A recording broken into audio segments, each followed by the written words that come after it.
வாழ்க்கையோ வாழ்க்கை இல்லை.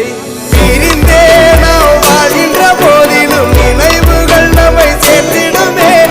அழகாய் பூ பூத்திட வேண்டிய வேர்கள் நீர் ஈர்த்திடுமே.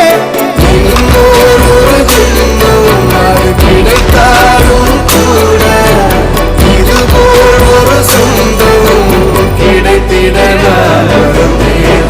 யாருன்னு சொன்னாலும் யாருன்னு செஞ்சாலும் சொல்லாமோ வந்தாமோ கூட வாடும். நாம் வந்த பின்னாலும் நான் சென்ற பின்னாலும் சொந்தாலும் அப்படியே கூட்டத்தை பார்த்து ராமசாமி உன் தென்னை நல்லா காய்க்கதான்னு கேளுங்க. எதுக்கு கேளுங்க.